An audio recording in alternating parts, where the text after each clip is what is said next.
여러분 반갑습니다. 디지털 스토리 스튜디오의 김유석입니다. 거미불로 화이불치 들어보셨나요? 바로 백제라는 왕국을 한마디로 정의하는 미학이죠. 아주 세련되고 우아한데 절대 과시하지 않는 그런 품격이요. 이게 무슨 뜻이냐면요. 검소하지만 누추해 보이지는 않고 또 화려하지만 사치스럽지는 않다는 거예요. 이게 그냥 취향이 고급스럽네 이런 차원의 문제가 아니라는 겁니다. 안정적인 자본 그리고 굉장히 높은 수준의 기술력 이 두 가지가 딱 만났을 때만 비로소 가능한 그야말로 국가적인 스타일의 완성인 거죠. 그런데 말이죠. 만약에 이 모든 게 그냥 예술적인 취향의 문제가 아니라 아주 치밀하게 계산된 어떤 국가 전략의 최종 결과물이었다면 어떠실 것 같으세요? 자, 오늘 바로 이 이야기를 한번 깊게 파고들어 보겠습니다. 이 세련된 예술을 제대로 이해하려면요. 시간을 거슬러 올라가야 합니다. 바로 6세기 성왕이 왕위에 올랐을 때 마주해야 했던 그 거대한 문제. 당시 백제가 갇혀있던 보이지 않는 감옥에 대해서 먼저 알아야만 합니다. 이전 수도였던 웅진성인데요. 딱 보시면 아시겠지만 완전 천혜의 요새죠. 말 그대로 방어용 벙커 같았습니다. 근데 문제는 바로 그 점이었어요. 너무 방어에만 치중하다 보니 이 폐쇄적인 성격 때문에 더 이상 성장할 수가 없었고 결국엔 왕권을 위협하는 귀족들의 아성이 되면서 사실상 왕에게는 정치적인 감옥이나 다름없게 된 겁니다. 네, 바로 이 지점이에요. 웅진은 백제를 고립시키고 더 뻗어나가지 못하게 가로막는 족쇄가 되어버린 거죠. 무엇보다도 이 뿌리 깊은 귀족 세력들이 바로 이곳을 기반으로 왕의 힘을 계속 약화시키고 있었거든요. 백제에게는 이 판을 완전히 뒤집을 근본적인 변화가 정말 절실했던 겁니다. 그래서 성왕이 정말 대담한 마스터 플랜을 가동시킵니다. 그게 뭐냐? 바로 국가 시스템 전체를 완전히 뜯어고치는 그야말로 리디자인하는 거였죠. 성왕이 구상한 새로운 권력의 공식은 이겁니다. 먼저 정치적인 쇄신을 하고 그걸 바탕으로 튼튼한 경제 기반을 확보해서 이걸로 국가 통합을 이룬다. 사실 역사를 보면요. 이게 그냥 사건들을 쭉 나열하는 게 아니잖아요. 결국 잉여 생산물, 다시 말해 경제력이 어떻게 정치 권력으로 바뀌어 가는가 그 과정에 대한 기록인 셈입니다.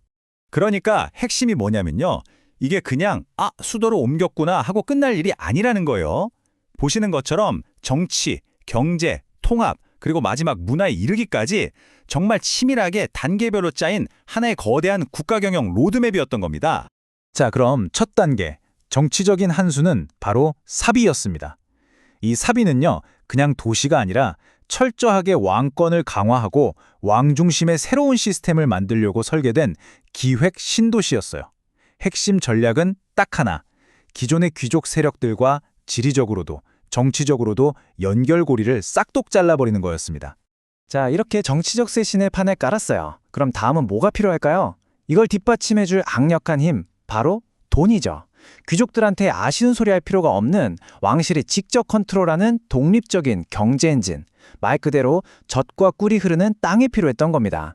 그리고 바로 여기서 백제의 기가 막힌 복수 수도, 그러니까 투 캐피탈 시스템이 등장합니다.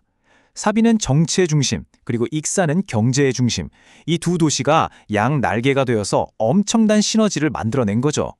그러니까 익사는 그냥 좀 잘 나가는 지방 도시가 아니라 왕권의 경제적 심장이자 사실상 제2의 수도였던 셈입니다. 자, 이제 새로운 정치 중심지도 생겼고 든든한 경제 기반까지 확보했어요. 성왕은 이제 마지막 과제로 눈을 돌립니다. 그건 바로 남쪽에 버티고 있던 독립 세력, 마한을 백제로 완전히 흡수하는 것이었죠. 지금 보시는 이 유물이 바로 나주 지역 마한 세력의 건데요. 이들만의 아주 독자적인 문화를 가지고 있었습니다. 이걸 힘으로, 군사력으로 정복하려면 비용이 어마어마하게 깨지는 거죠. 그래서 다른 방법이 필요했습니다. 힘이 아니라 경제적인 인센티브 말입니다. 그래서 백제가 전쟁 대신에 정말 거절할 수 없는 제안을 하나 합니다. 대부에 나올 법한 그런 제안이죠. 자, 이 표를 좀 보실까요? 너희들만의 문화, 우리가 존중해 줄게. 대신에 우리가 가진 훨씬 발전된 금속공예 기술 가르쳐 줄게. 거기다가 농업 생산력을 완전히 바꿔놓을 최신 수리 기술까지 전부 이전해 줄 테니 우리랑 경제적으로 하나가 되자. 이런 제안이었던 겁니다. 그러니까 쉽게 말해서 선진 기술을 나눠주면서 우리랑 함께하면 훨씬 더 잘 살 수 있다. 더 큰 부와 번영을 누릴 수 있다고 약속한 거예요.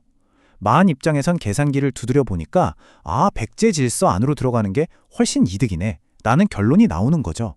이건 칼로 정복하는 것보다 훨씬 더 강력하고 무서운 경제적 동화 전략이었습니다.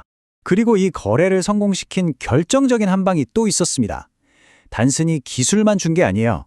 바로 신뢰라는 걸 함께 유통시킨 겁니다. 백제 전체에 퍼진 이 통일된 미감, 이 세련된 스타일이 마치 문화적 신용카드처럼 작동한 거예요. 저 물건을 만든 곳이라면 믿을 수 있지 하는 마음이 드니까 지방의 좋은 물자들이 아무런 저항 없이 수도로 술술 흘러들어오게 되는 그런 심리적인 인프라를 구축한 겁니다. 자, 이렇게 한 바퀴를 쭉 돌아서 우리가 맨 처음 시작했던 지점, 바로 예술 이야기로 다시 돌아왔습니다. 이제 우리는 백제의 그 아름다운 미학을 완전히 새로운 눈으로 바라볼 수 있게 된 거죠. 다시 한번 생각해보죠. 검소하지만 누추하지 않다. 이게 없어서 아끼고 가난해서 소박한 게 아니었다는 겁니다. 오히려 그 반대예요. 차고 넘치는 엄청난 경제적 잉여가 있었기에 나올 수 있는 그런 자신감 넘치는 절제미였던 거죠. 진짜 부자들은 막 번쩍번쩍하게 과시하지 않잖아요? 바로 그겁니다. 그리고 화려하지만 사치스럽지 않다는 건 어떨까요?